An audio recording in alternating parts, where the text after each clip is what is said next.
You're listening to the Money Dad Podcast, practical financial and business conversation from a dad who knows money. I'm April Adams, and please welcome my dad, the Money Dad, Robert Adams. All right, welcome back, everybody, and welcome back, Dad. Good morning, April. How are you? Well, it might not be morning whenever other people are listening. Well, it's morning right now, and I can feel it.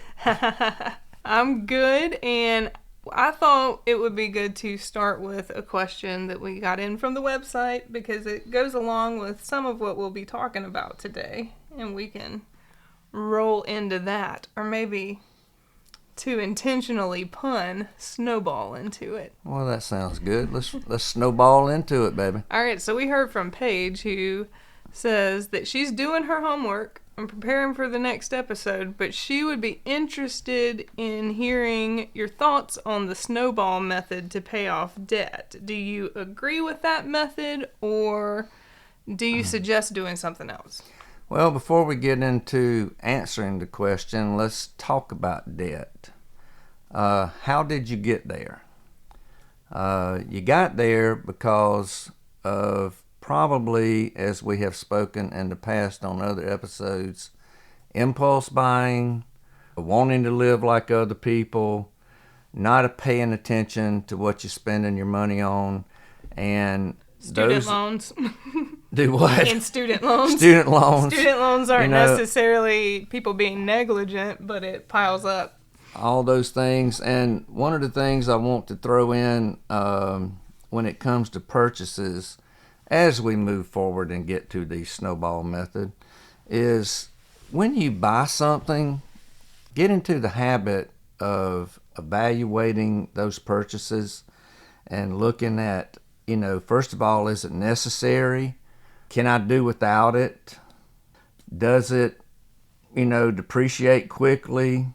And the other thing that people don't look at is when they buy something, they don't see what other things cost to upkeep what they're purchasing. So that's just a little tidbit as you go through on what you purchase and how you purchase. I was listening to something on the radio the other day, and this guy was talking about how he bought a $53,000 truck, and his payment was $853 a month, but he was wondering why he was always short $400 a month, and he just didn't know what to do. Well, to me, that was pretty easy. You sell the $53,000 truck and you get something you can afford, for $400, and that way, you have money left over. So I'm talking about these things now so that people will think about the actions before they do them. And then also, as a sidebar on what we're doing, all our episodes 1, 2, and 3, we have gone way back to the beginning on what you need to do to determine where you are, how to set up budgets, how to work through things like that. But the whole purpose of this is there's some people out there, that's listening, that you may already have the money. And now what do I do with it? So as we move forward through these episodes, we're going to get to that part to when you have money, then we're going to help you on what you need to do with it to grow that money. And as I continue on this little rant, the whole rule of thumb as you get to a place to retire is to have enough money to do what they call the 4% plan. So if you have $1 million saved up in the bank and you can take 4% of that every year, then that's $40,000. Is that enough for you or not enough for you? And when you do these things, you probably will never touch your principal. The principal will continue to grow. So if you feel like you need $80,000 and you want to stick to the 4% rule, then you need to come up with $2 million. So those are things that are goals that we want to work toward. But with anybody, whether you have the money or not, go back and look at the beginning episode, follow it through so you can start seeing the principles that it takes to get to the point where you can have that $1 million or have that $2 million. So that is the whole purpose of this podcast, is to try to help people get to that point where they're no longer a slave to debt. Mm-hmm. And let's talk about, some of those things. When you make some of these decisions, you can put yourself in bondage. I mean, money can shackle us, and we need to recognize not only the good things of money, but the danger of money and what we call financial bondage.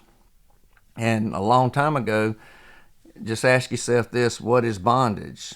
Well, if a man could not pay his debts back in the old days, he was thrown into debtor's prison.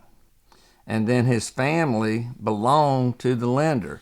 So when you have so much debt out there and you're struggling, then you're no longer living. You're just reacting to everything that's going on, that you have put yourself in that financial jail, and you need to try to find a way to get out. Physical bondage, it doesn't exist anymore, thank goodness. But it's been replaced with something that's equally bad, and that is worry and mental bondage. I mean, April, there's thousands of families each year that get destroyed by their financial worries, and that's caused by financial pressures, and that is mental bondage. And as we move forward to answering Paige's question, and Paige, we're going to get there, we need to talk about how we got to the place, that we are. And the way that people have gotten there too is by violating some of these principles that we talked about, in the beginning. So your violation put you in jail. Your violation put you in jail. Yep. You messed up. Yep. But anyway, and it goes back to what we had talked about in the beginning as far as focusing on stuff. It's not simply the lack of money that results in bondage. Many times an abundance of money will result in mental anguish. If there's not enough, people worry about getting more. And then with too much, sometimes people worry about losing it. I think about people who make about maybe $200,000 a year, but are still struggling paycheck to paycheck, because when you hit that point, there's that temptation to live up to other people's standards. It puts you in a certain social class.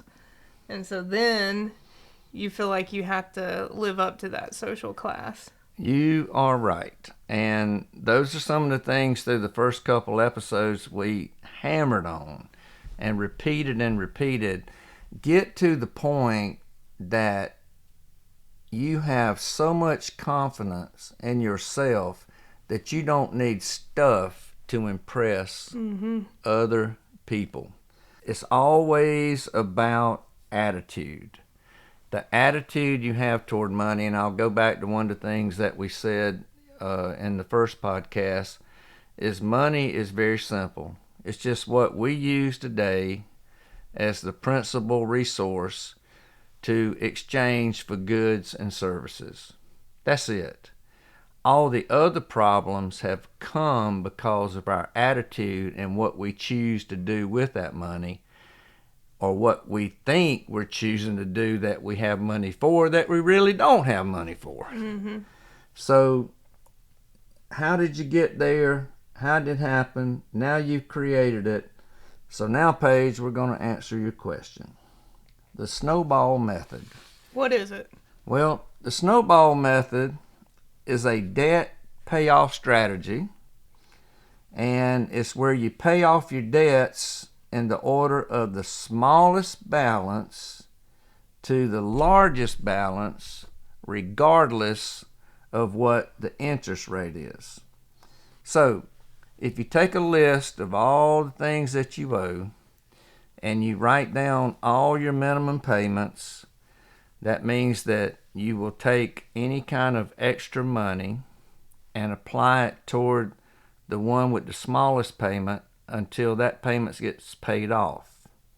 Then when that one gets paid off, you take that minimum payment along with what you were paying, and you move on to the next one. So you create momentum, and that's why they call it the snowball method, because it starts, rolling your debt and it starts rolling downhill. Sounds like an encouraging process. It is. It's one of them. The thing that's good about the snowball method is a lot of problems with money and a lot of insecurities comes because of a lack of confidence. So the snowball method helps you to, when you can get something paid off, then you got a victory. Mm-hmm. And if you got that victory, it's encouraging, and now you want to go on to the next one, and now you want to go on to the next one. And that is why a lot of people always, suggest the snowball method is to make those minimum payments and get something paid off, and it's a very encouraging thing. Mm-hmm. So to use this snowball method, you need to just write down, like I said, all your debts in order, and then take them from the smallest balance, ignoring the interest rates. Then you pay the minimum amount due on all the debts except the smallest one. And then what you're going to do is attack that smallest debt. You're going to put all your extra money towards the smallest one until it's paid off. And then you're going to roll those payments. Once the smallest debt is gone, take the total amount you were paying on it and then add it to the minimum of the next. And then you continue the process until you have paid them all off. And you can win with that snowball method. But you mentioned interest rates. Yes. So, is this really the method that saves us the most money? It probably doesn't save the most money, but it is a good way of doing things. Because I would think first thing you attack is credit card, if you have any credit card debt. All Get rid of of that. Sidebar, probably in the next episode, I was talking here about taking extra money and paying down those debts. Our next episode will talk about how we can come up with that extra money and be able to have that extra money, take care of it. But today we're focusing on debt, the snowball method, and Miss Page's question. Yeah, because we were going to talk about emergency funds. And so, do we build an emergency fund while we're paying off debt? If you can afford it. Okay.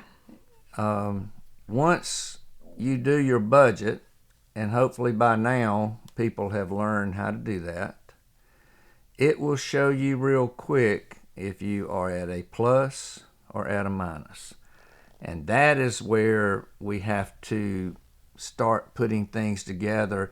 First of all, if you're at a minus, we've got to get to a point there is a plus. And those are things that we will be talking about more, in other episodes. But right now, to stay focused on Paige's question and talk about things around it, is a snowball method a good way? It is a good way, but it is not the only way.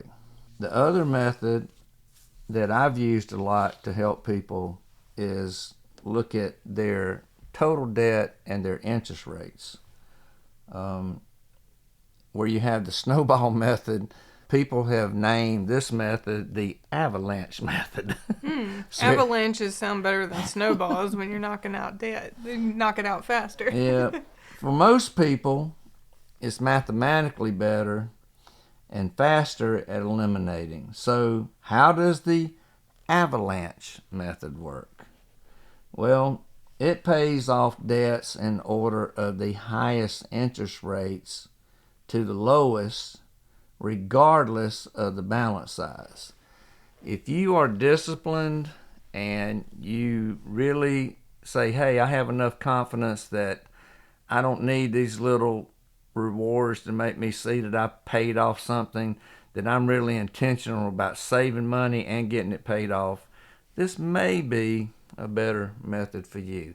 Okay. If you need the encouragement and you want the encouragement and you want to see some things happening sooner, the snowball method is a good one. But as we go on with the avalanche method, Why is it better? It saves the most money and interest over time. And in a lot of ways, it does eliminate debt faster because you're taking the most expensive debt first. And it focuses on motivation rather than math. Mm. So how do you do this? So how do you do the avalanche method? Yeah. You list all these debts again and their interest rates.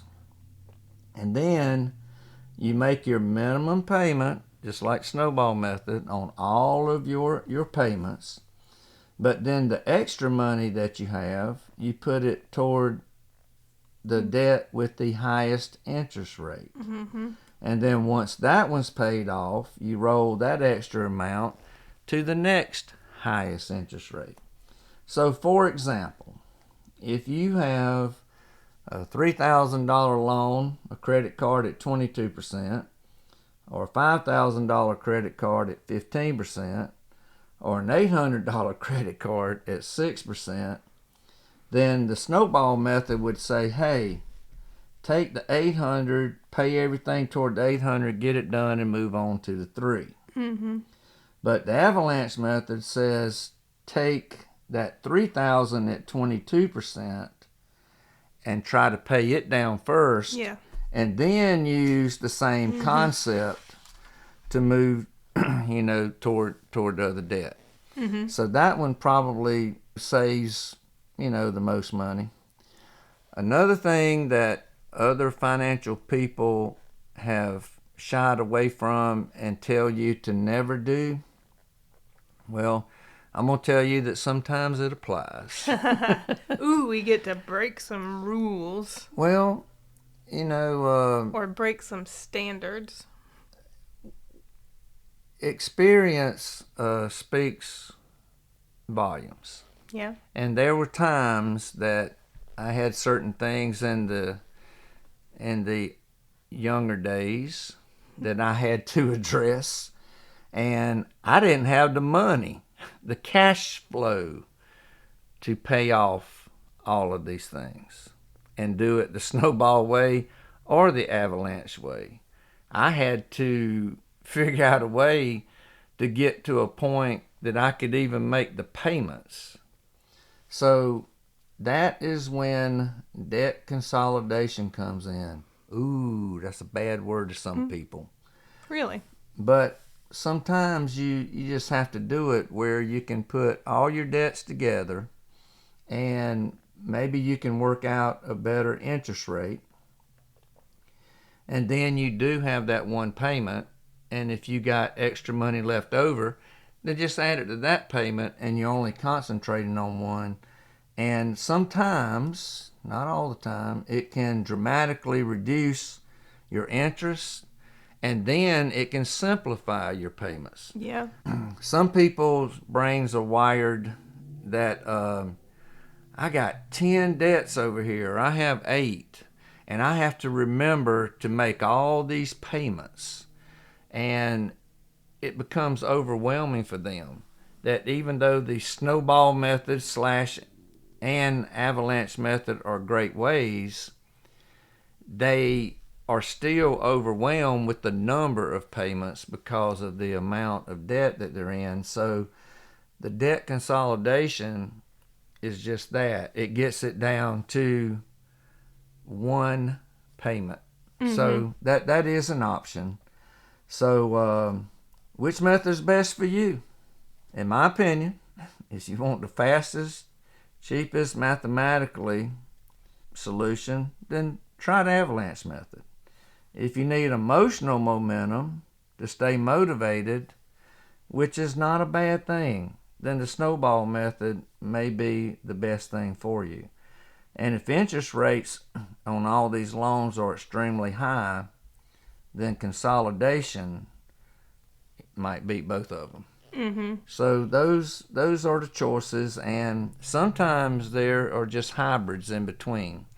And one of the things that I will say, if you want to go to our website, themoneydadpodcast.com, and you want to reveal your information with your debt that you owe, the interest rate, and what the monthly payment is, please send it in. We'll take a look at it for you, and we'll come back with an opinion.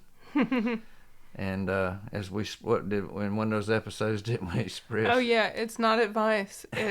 This is just educational content.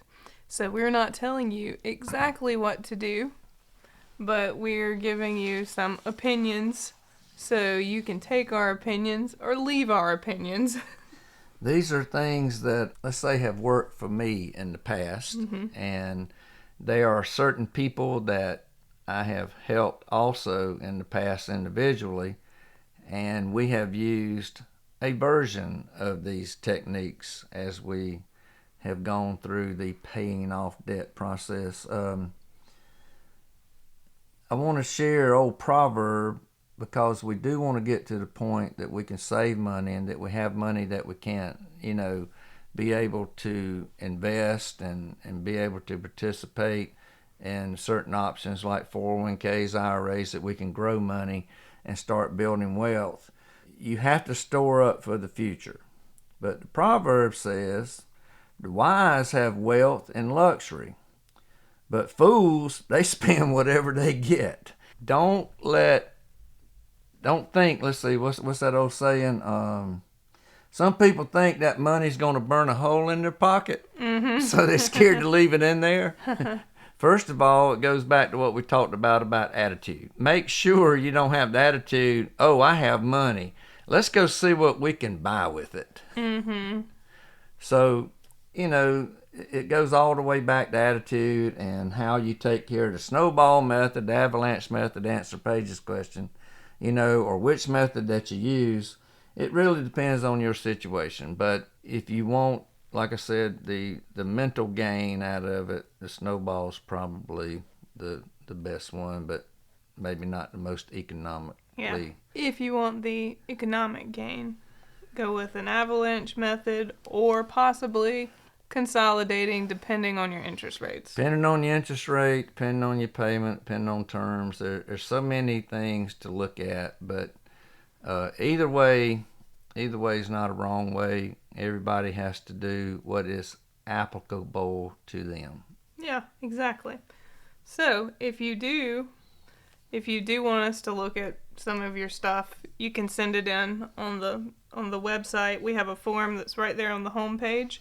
Or if you have a question like Paige did or some others before, you can send that in as well. And we're kind of forming some of our episodes around your questions. Absolutely, because the whole purpose of starting this was to see if we could share things to help others. And that is our goal with this podcast, is to present things that can help you live a better life financially. And your questions, your comments would be very helpful, helping us help you. Thanks for listening to the Money Dad Podcast. Head on over to our website, themoneydadpodcast.com, for more resources and to send in any questions that you might have.